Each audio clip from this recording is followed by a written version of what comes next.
Welcome, Yo Bro Nation, back to my best of the best WrestleMania countdown, where I am counting down my top 10 WrestleManias. We're at number 6. We are halfway through this 10 WrestleMania countdown. Whatever. We're halfway through. That's what we are. But welcome back to the channel, everyone. I am your host. I am Zach. I'm always your host. Occasionally I'm lucky and I get Jake on the channel. But welcome into number 6 on this countdown of WrestleMania. It's a beautiful Sunday morning here in Illinois. And how's your guys' Sunday going? So we're continuing our little countdown, continuing our countdown to WrestleMania. Like I said, I will be doing this every week up till the point of WrestleMania. The week before, I'll be doing this. WrestleMania 8. That's what we're at today. WrestleMania 8. It's number 6 on my countdown. It was a very, very, very good WrestleMania is what this particular WrestleMania was. Very good WrestleMania. Of course, it being, capped off with the immortal Hulk Hogan versus Sid Justice, which I can't wait to get into that match, because that match, definitely not one of the Hulkster's better matches. I'll put it that way. I know, guys. I'm always adjusting my hair. My hair is very important to me. I don't know if y'all could tell. My hair's very important. It's silly, but it's me. So WrestleMania 8, the World Wrestling Federation Championship is defended by Ric Flair, one of the greatest wrestlers of all time, and the man couldn't even main event the show. My biggest gripe about this show. One of the reasons I wanted it on this list. But why is it so high on the list? Because it had some pretty decent matchups. Some of the matches, it had a couple really fantastic matches in a brilliant looking place, very close to my home. And just the atmosphere of that show was very good. Plus, the big angle of it is Hulk Hogan's final match taking place. Well, obviously, we know that's a lie. The man wrestled at WrestleMania 10 years later against The Rock. But it was a good angle going into the show. A few brilliant matchups, capped off with what is really, when you look at it, it was an attraction match with Sid, who could wrestle a little bit against Hulk Hogan, who we know as the greatest wrestler of all time. Well, greatest entertainer of all time. You can't call him the greatest wrestler. Greatest entertainer. But I'll get into all of that once we get into this review for this countdown. Thank you for everyone who's been watching this series. Thank you everyone who watched my top 10 Shawn Michaels matches yesterday. Who's been watching this series that we've been doing, the top women, whoever's been coming in and, talking and just giving their opinions. All very much appreciated, all valued. Whether I agree with you or you agree with me, all good. I appreciate it, and it's awesome. I really do. You guys can go on the channel, up on it right now. I have my top 10 women of wrestling ever. That list is on there. My retro rewind review for Living Dangerously, I believe it's 97. Yeah, 97. That is also on the channel. Oh no, it's 98. Very early 98. That's up on the channel.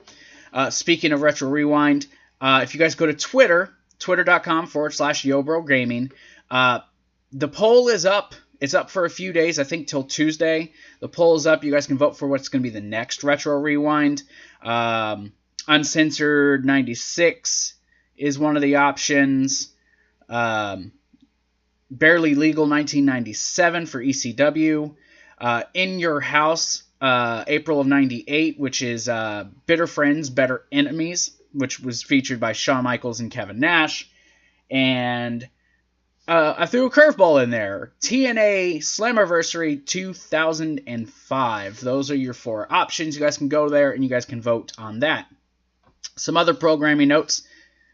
The 2K19 Universe Modes, Episode 9 and 10, which are Raw and SmackDown, are up on the channel. Those are up every Wednesday and every Thursday. An announcement on the final SmackDown before Fastlane, an announcement concerning that's going to be expanding to 3 shows every week to kind of fill up your Friday portion of the week. Well, it'll probably come up on the same day. I don't know. The announcement's coming. You guys will know by then. You guys will know when I know. General managers are killing it. Yes, I'm still not in control. It's still the general managers, but I do relay information.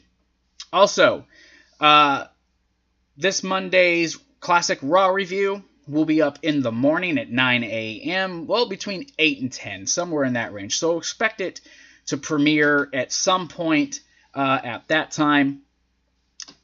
So you guys will be able to watch that. It's coming up in the morning because I will be doing my Raw review for this week live following Raw because Roman Reigns is going to be there. Roman's addressing his leukemia, so it's a big deal. So you guys can expect me to be live after that doing my review. And I'll probably just continue to do that for the remainder of the WrestleMania season and onward. So that's some stuff you guys can look at. I am bringing back Yo Bro Nation, but it's going to be different. It's going to be actually more of a news type thing. I'll still just free flow discussions on stuff, but it's going to be kind of me giving my opinions. And if people come in, they can give me their opinions. Still working on Squared Circle. God, I'm so ready to premiere that damn thing. I honestly am. So there's some ways you can support the channel. Let's go ahead and get into those. Patreon.com/YoBroNation. You guys can go on there. 6 tiers to choose from. Of course, you guys can become a member of the Discord group. You can become a VIP member and a moderator. $1 makes you a VIP member. $30 and $20 make you co-producer and co-executive producers, respectively. You guys will get shout-outs on every video. You guys will also get your names in as part of the description for every video. You guys get to help us discuss and decide how the channel is going to go moving forward. Of course, this summer I'm trying to make a wrestling league for trivia. That is going to be tough to do, but I am working on it. That you get to help decide, and as also a part of being that, you get to be a moderator in the group Discord chat group. I will eventually spit out the words. Also, exclusive AEW coverage, behind-the-scenes vlogs. Actually, I was recording a little bit before this. Post-show videos. Those will be after each pay-per-view. Ask Us Anything Q&As will be coming up once a month. You guys will get that. Maybe twice a month. Just let me know.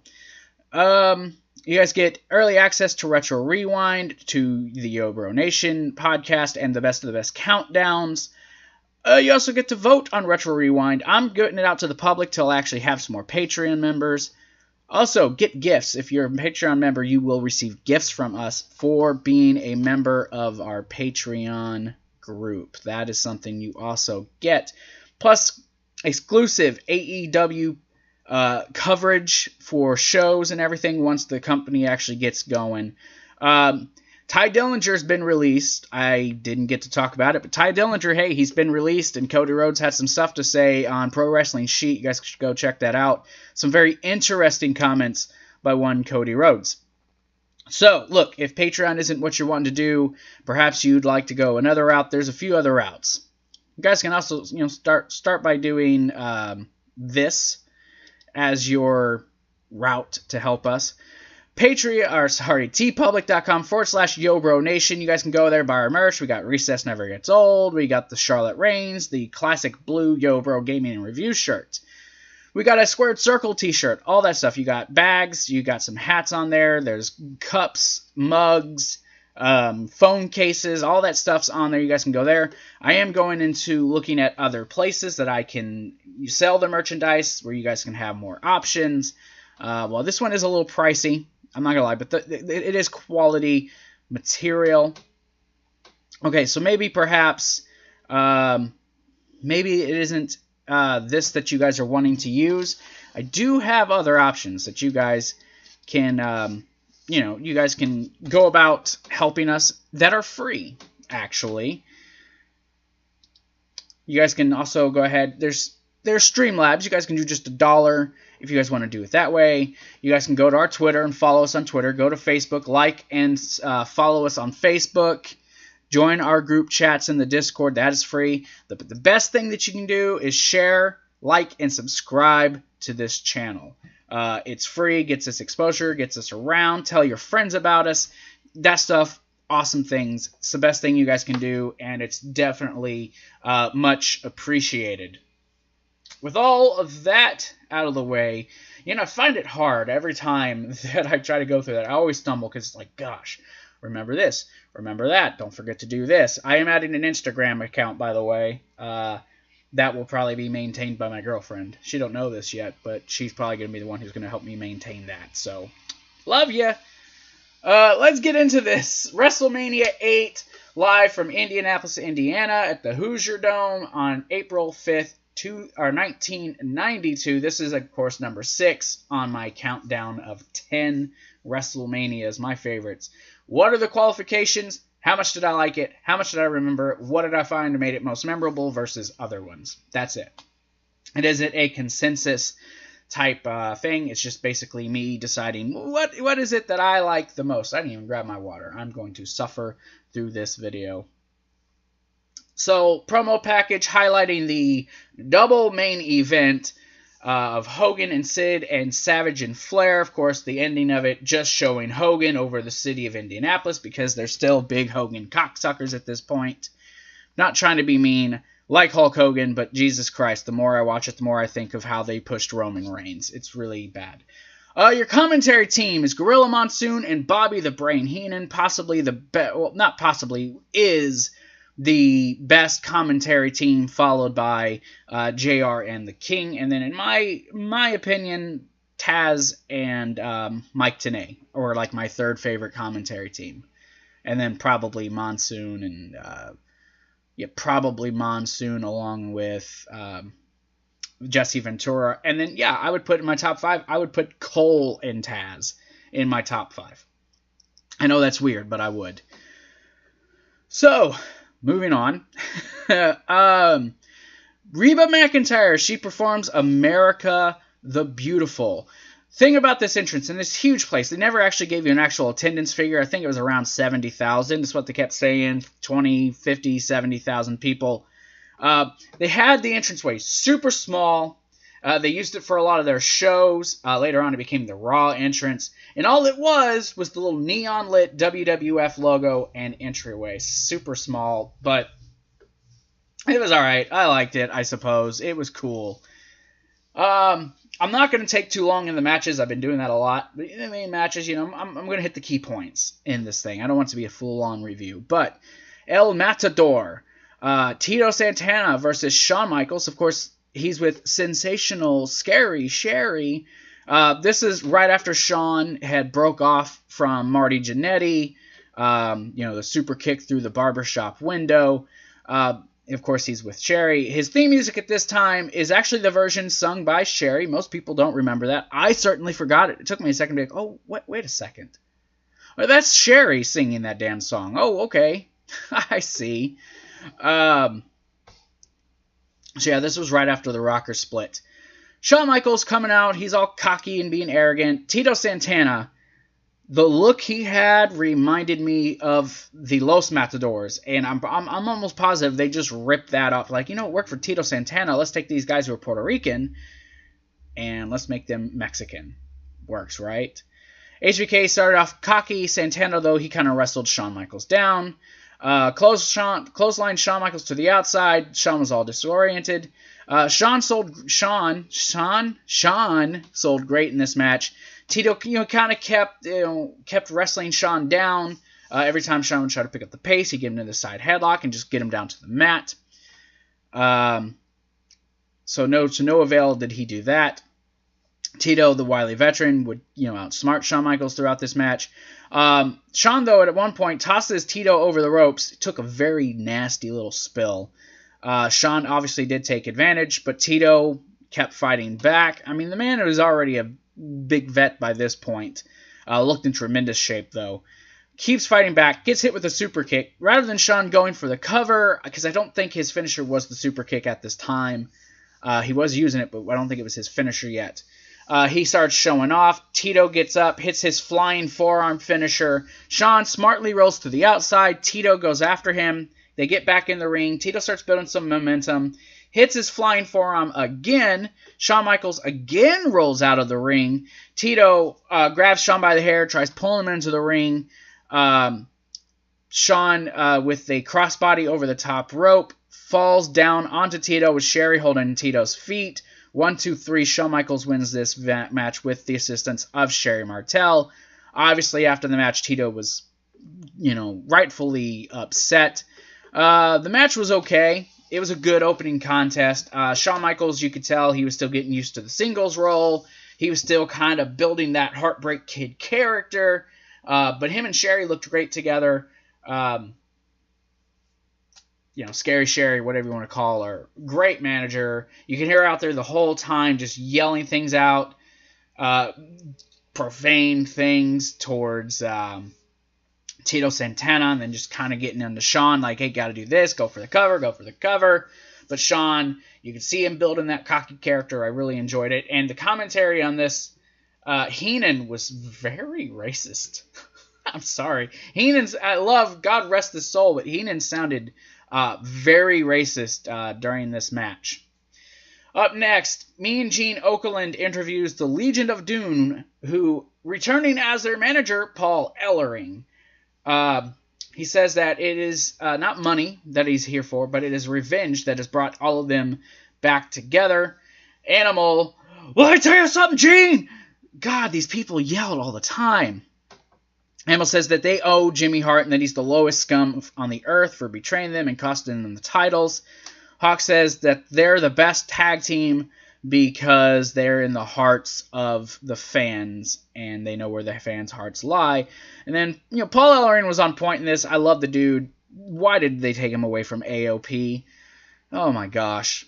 It says that they basically all come to the conclusion they're coming back for the titles. They didn't even have a match. They just came out to interview and to reveal Paul Ellering is once again their managers. Look, I made it a note later on in my notes as I was doing this, but I noted it, that like every one of these interviews, these guys yell. Just yell and get all jacked up. Like, calm down. You're going to, like, your heart's going to explode. I know that was the thing of that time. Well, except for Brett. Brett was chill. Brett was calm and cool and collected. But everyone else, all these old-timers who were just jacked up, just all they did was yell. Even Earthquake and Typhoon, they're all moving up. Like, okay, let's be honest. They were out of shape, but they're big dudes. So they're still Vince McMahon type guys, but they were so out of shape. Earthquake, I have bigger muscles than he does, okay? And that's sad. This small little guy, I have better looking muscles than he does. And I'm not in shape. Trust me, I am not in shape. Sean Moody interviews Jake the Snake Roberts, asks him about what his match with Undertaker, and asks if he's going to bring the snake. But of course he says, Jack Tunney, who was the president of the company at this time, said that he couldn't have his snake out there. And then they show some footage of him hitting Paul Bearer with the urn and then attacking Undertaker from behind with the chair. And he says he's going to drive his head into the mat and finish him off with his DDT. Which leads us to the match, Jake Roberts versus The Undertaker with Paul Bearer. This was a short match. I talk like this, like I am a robot.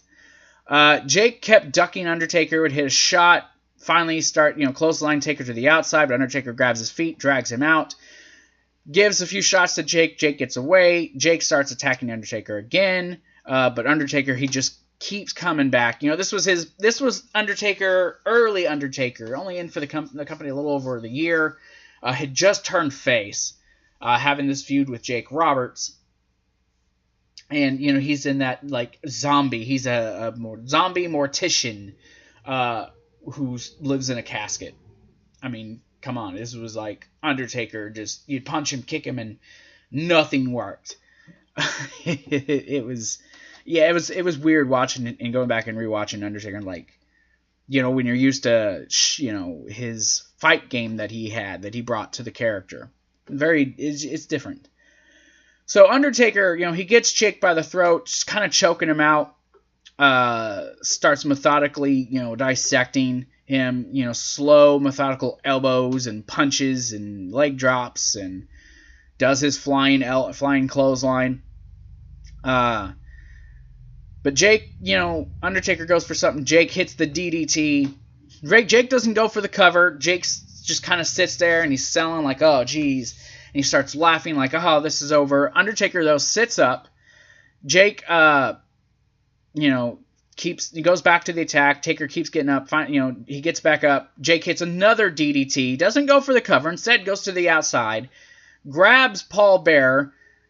Tries yanking away the urn. Punches him. While that's happening, Undertaker again is sitting up. Undertaker comes out. Picks up Jake. Tombstone piledriver on the out. They kept saying concrete.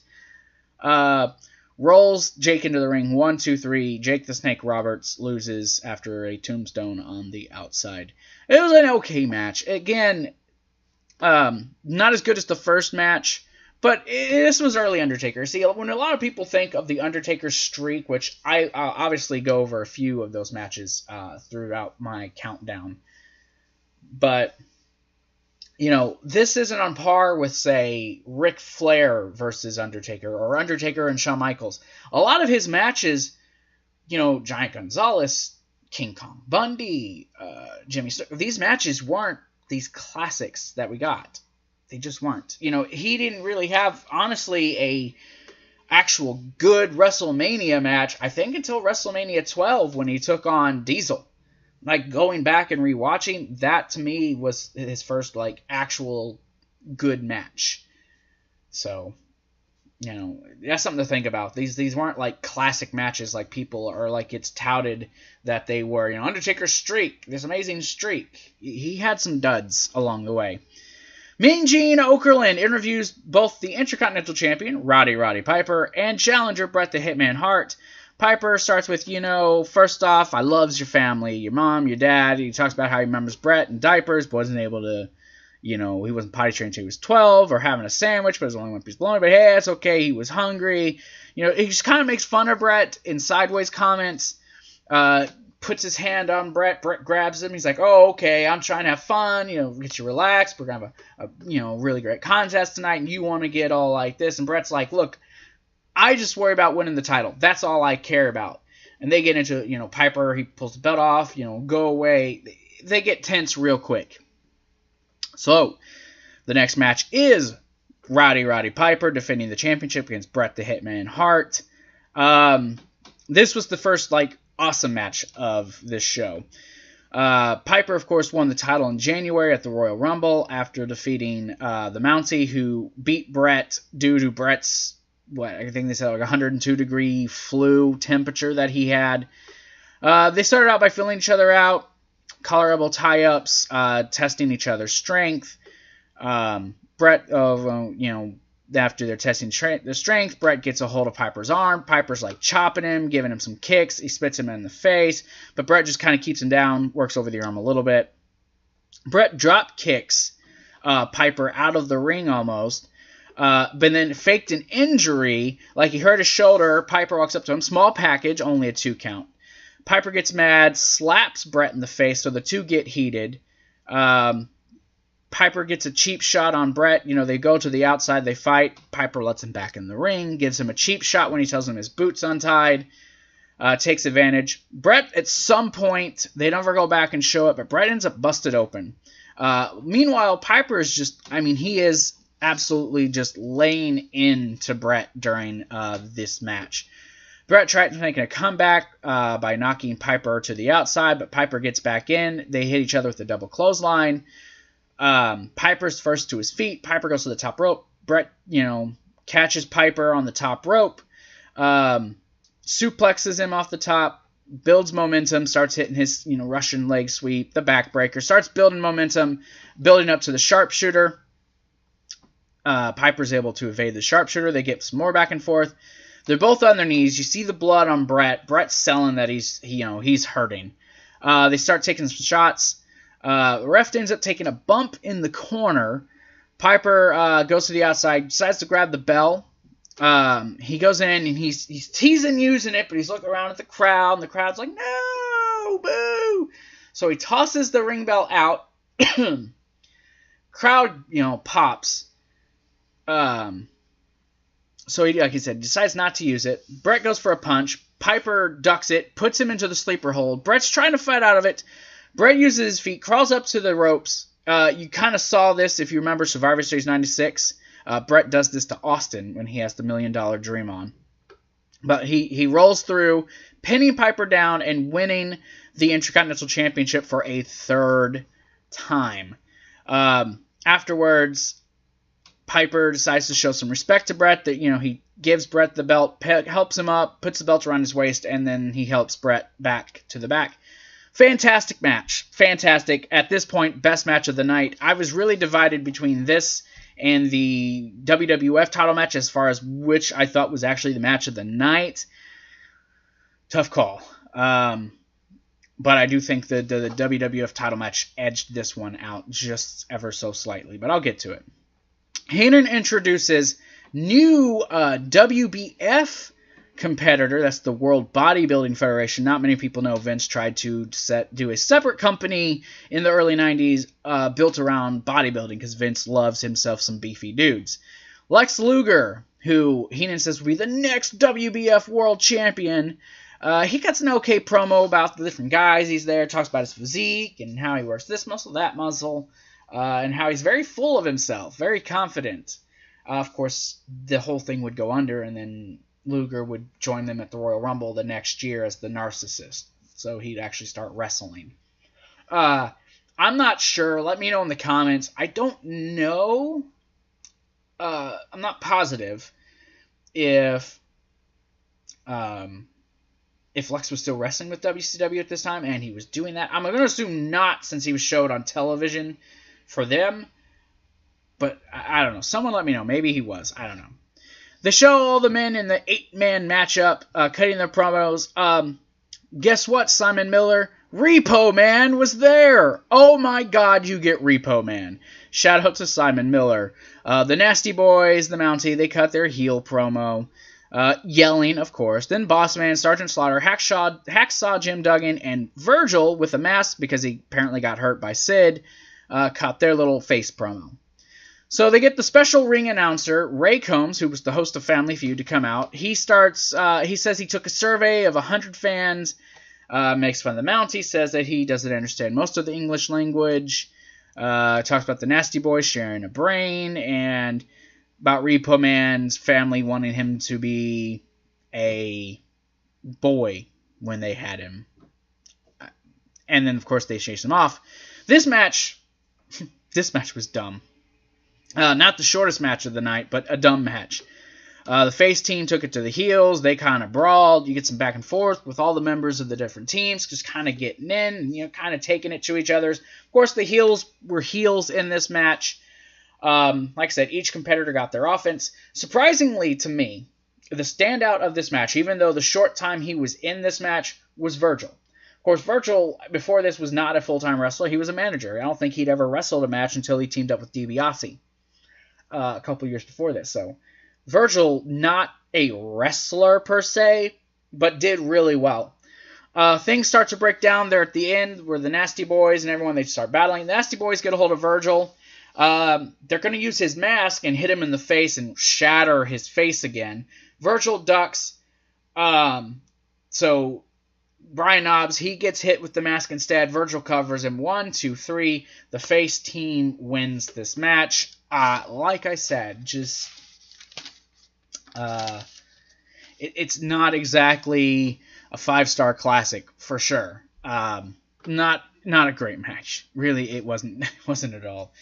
Sean Moody interviews Ric Flair and Mr. Perfect, who keep teasing that they're going to show this centerfold of Liz, because apparently, according to the story, years and years ago, Liz was with Flair. Not true. It was not true.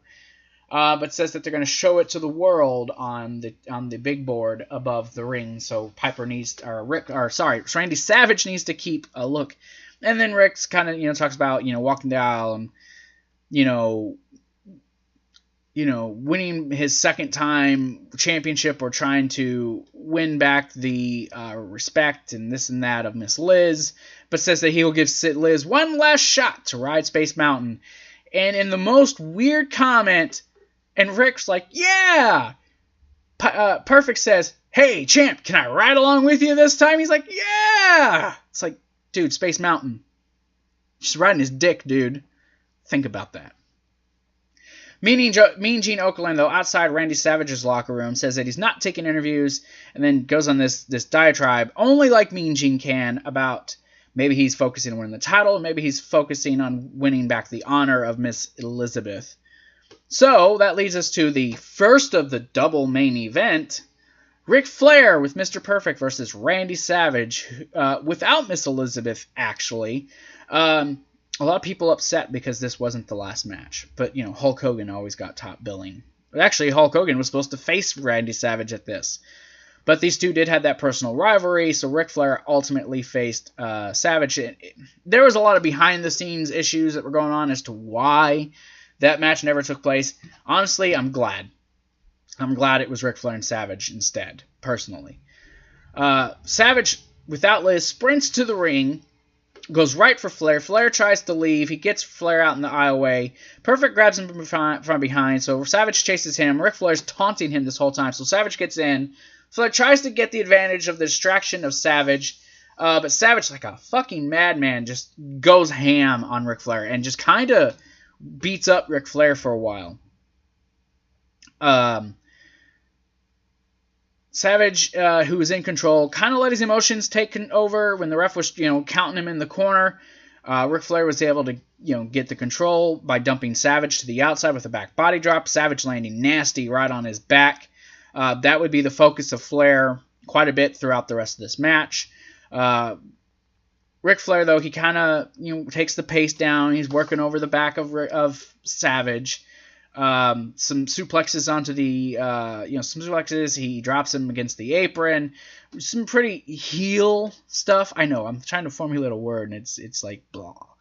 Savage starts building momentum. Flair will chop him. Savage will punch him. Chop, punch. I can't speak. Just save my effing life, guys. Really, I suck. Savage, like I said, he builds momentum. Makes his comeback. Savage, full control. You got Flair pleading. Savage is just like clotheslining him. Twice Rick tried going up to the top rope. He did the old, you grab him, you toss him. Rick ran back up, goes for another axe handle, gets clotheslined by Savage, 2 count. Savage, he starts picking up the pace. He goes off the top rope, jumps to the outside with the axe handle. Hits Flair's face against the steel steps. He busts open, and he runs him into the steel post. Gets him back in the ring. The whole time all this is going, Heenan's like freaking out on commentary. Because, he's Heenan's guy. Even though Heenan's on commentary. Savage continues the assault. Savage hits the big elbow. Goes for the cover. Mr. Perfect pulls him out. Only getting a 2 count. Savage goes after him. The ref ends up getting caught in the midst of this. He's grabbing him. They're in the ring, and the ref gets caught up in the middle. The ref kind of daisy. Perfect tosses, I guess, knuckles to Flair. Flair hits Savage with it. Goes for the cover. Only gets a 2 count. Perfect comes around with the chair. Hits Savage while he's on the apron right in the knee. So taking out Savage's knee. Here comes Liz, being followed by a bunch of the producers, trying to get her to stop, trying to get her to go back to the back. FYI, Shane O'Mac sighting. Shane O'Mac, a very young, early 20s Shane McMahon, maybe like his late teens, early 20s. They're all out there the whole time trying to keep her, go to the back, go to the back. Flair starts working over the leg, applies a figure 4. Savage is starting to fade, but then Savage fights back, rolls and reverses the pressure. Flair gets up. Savage gets up. Savage is, still getting worked over. Gets a small package, only a 2 count. Flair, who's taunting Liz, continues his assault. Come on, baby. And then you got Heenan on. Oh, she went at him. No, she didn't. So she's out there clearly for Savage. Flair, who's still working over the leg, woos 1 too many times. Goes, he's got Savage's leg, and Savage is, just kind of bouncing around like this. Flair goes for a punch. Savage blocks, hits him with his own punch. Schoolboy grabs the tights, gets the 3 count. After the match, Flair's angry. Savage is in the corner, selling the leg injury, even though he's now the new WWF champion. Flair's talking to Liz, saying something to, what about me? What about me? Kisses Liz, she slaps him. Savage goes ham, attacks Flair. They have to get separated. Flair gets the advantage, attacks the leg again of Savage. They get Flair out of the ring. Savage is having to be held down. Flair leaves. Finally, Savage lives. They celebrate the victory. They announce him officially as the winner and champion.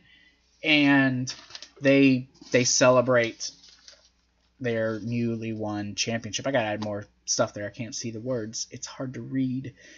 Pyro, all that stuff. Cool stuff. Sean Mooney then interviews Mr. Perfect and Flair, and then before they can finish the promo, here comes Heenan, who, I just came down from the commentary. They're all complaining about the fact that he used the tights, but Ric Flair bloody says, look, we'll reassemble. It may not be today, may not be the day after, but he says, I still have you. I'm still going to get this. He says, one loss don't mean nothing in my career. And Ric Flair basically says that, they're going to get the title back. And then some more complaining happens. Mean Gene and what's a very passionate, very amped up Randy Savage and Liz. Savage, who's still fired up, cuts a really great promo.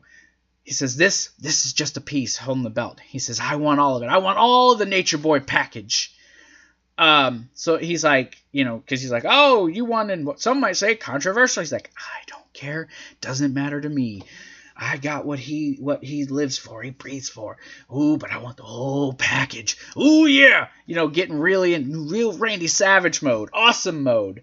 Then he goes to ask Liz about, does she feel vindicated? He's like, stop. He's hands her about this is yours. Now go, you go ahead and you go away. And he cuts another promo on Flair where he says that this is just the beginning. He's going to get all of him, and he's going to take him for everything, basically.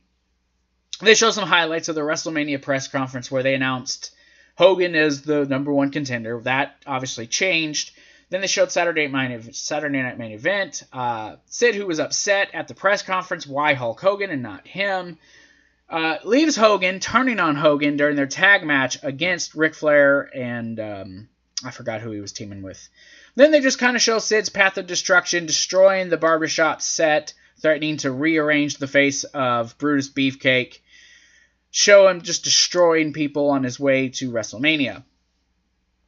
Heenan, he makes his way back up to the booth. We get Tatanka versus the model, Rick Martel. Rick Martel cuts a short promo before. In the ring, though, is the Native American tribe, who are from Carolina, where Tatanka is from, doing their thing. So Tatanka, he gets out to the ring. Martel, this match, another short match. This was mainly Rick Martel on offense throughout this whole match, with Tatanka getting a few, shots here or there. A very slow pace for this match, but not a very long match, honestly. Rick Martel keeping the advantage. Works over Tatanka.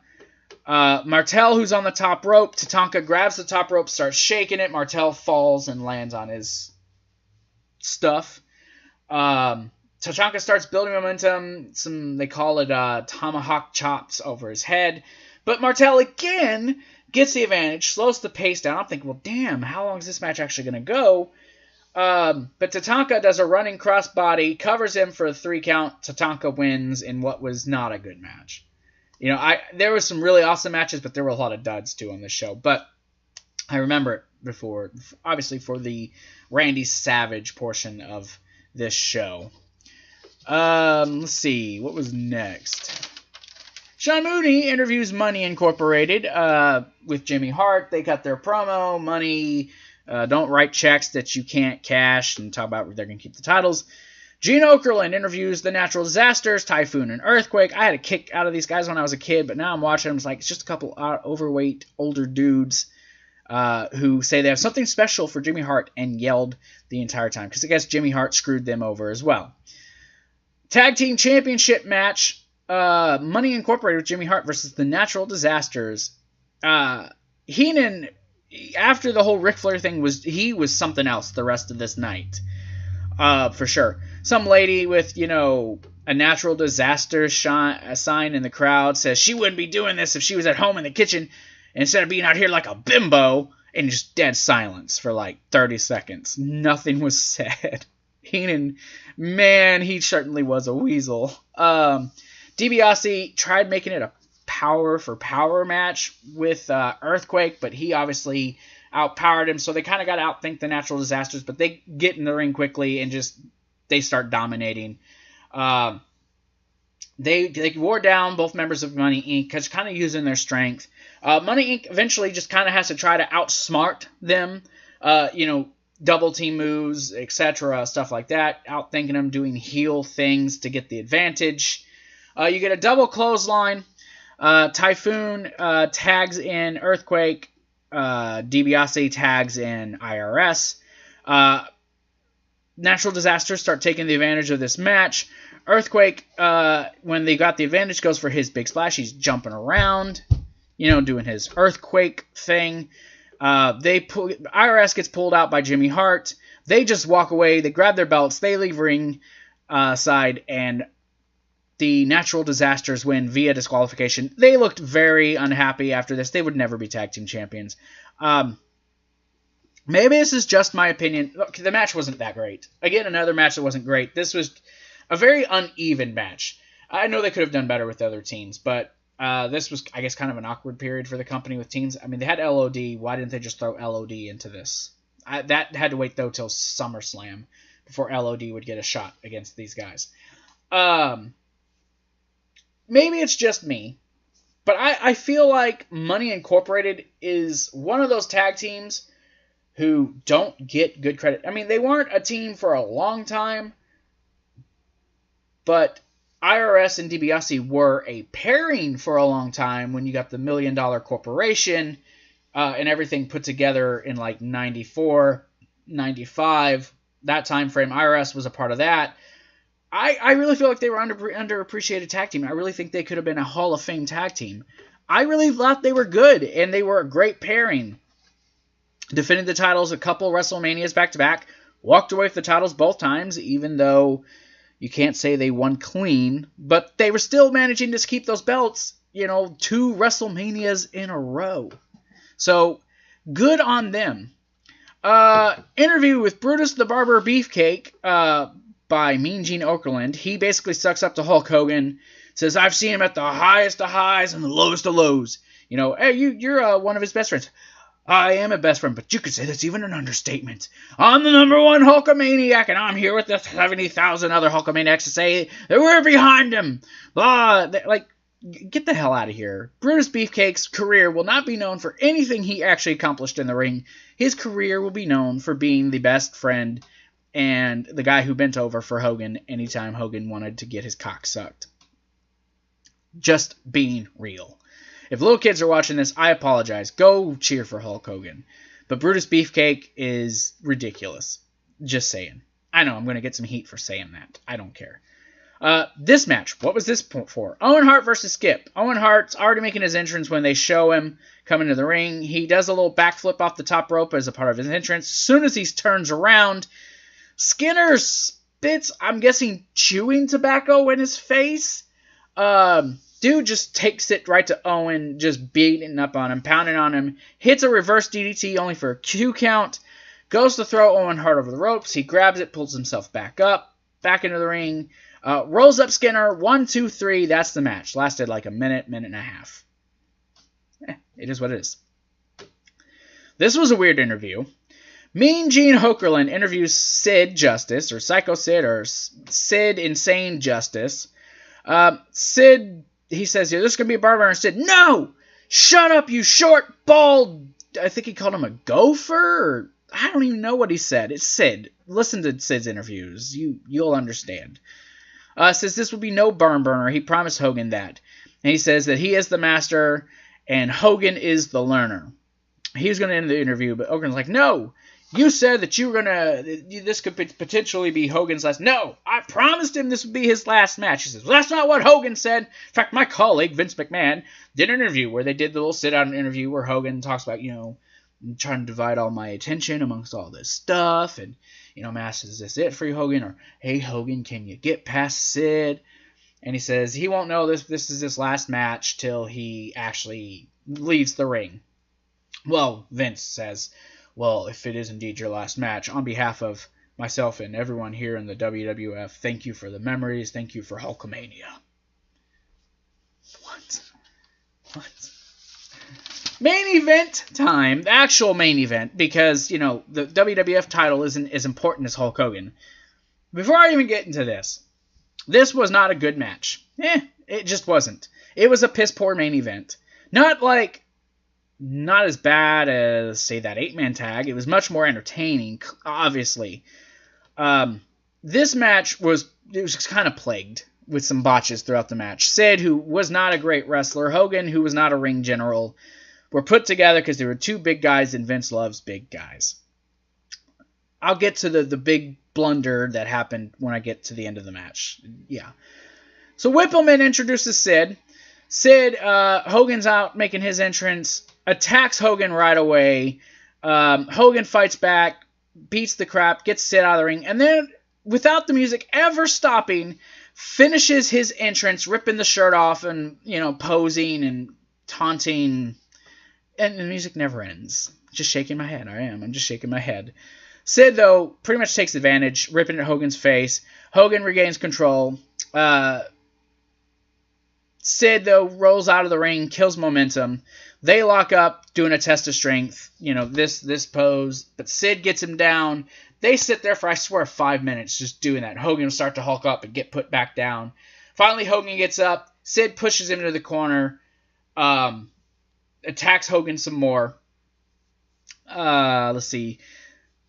Hogan fights back, though. Whippleman, though, distracts Hogan. And then once again, Sid with the advantage with a one-handed choke slam. This match is something. Sid then puts Hogan in a nerve hold on his shoulder, his trapezia muscle, and this wears Hogan down to the point that Hogan passes out. Hogan fights back. Sid picks him up, side slam. Sid then powerbombs Hogan, pins him for only a 2 count, and Hogan starts hulking up. Hogan hits the big boot, slams Sid because he didn't fall down. Leg drop, only a 2 count. Whippleman gets in the ring, and this is where things go bad. This is kind of an audible call. Whippleman gets in the ring. Hogan grabs him. The bell rings. Hogan wins via disqualification. After the match, Papa Shango finally comes out of the entranceway, comes out to the ringside, attacks Hogan. Him and Sid double team Hogan. And then the Warrior comes out, his big return, saves Hogan. They clear the ring, and then they do some posing as the show goes off the air. Now, what was supposed to happen? This match, first off, was not a great match. God, this was probably one of the worst Hogan Mania matches I ever saw. But, that aside, what was supposed to happen is Papa Shango was supposed to come out way earlier than that. Was supposed to be at ringside, and he was supposed to jump in the ring after Hogan hit the leg drop and break the pin up, giving Hogan the win. Instead, he missed his mark by a lot, and the whole thing got through out. Not great response, and this would be Hogan's, I believe, Hogan's last match until WrestleMania the next year, and then he'd have 1 or 2 more matches, and then Hogan right off into the sunset, and I don't even think Warrior lasted throughout the summer, and he was gone before Survivor Series, because he, again, couldn't get along with Vince McMahon. Not a horrible match, I mean by any stretch, not a horrible match, but not what you call a great main event. Not even one of the best Hogan matches. It was a piss poor match. It really, really was.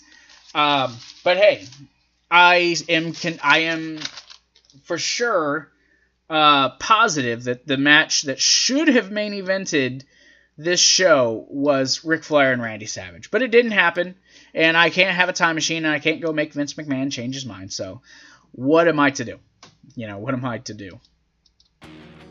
So I want to thank everyone who watched this review and listened to me stumble. My throat is killing me. I should have had a drink. I'm telling you, my throat, every day, it's just every day my throat is just horrible. So, but yeah, thank you everyone. My name is Jeff. My phone goes off as it tells me some stupid stuff. Oh, look. My video went out. So, So yeah, that's it. Thank you guys for coming and watching this video. Next week is number 5. We're into the big 5, the final 5 matchups, our final 5 WrestleManias. Thank you one and all for coming in and just joining me. Remember all our social medias, Facebook, Twitter, StreamLabs, Discord, all that stuff. I am Zach, and I am happily out of here. See you guys tomorrow for your Raw reviews.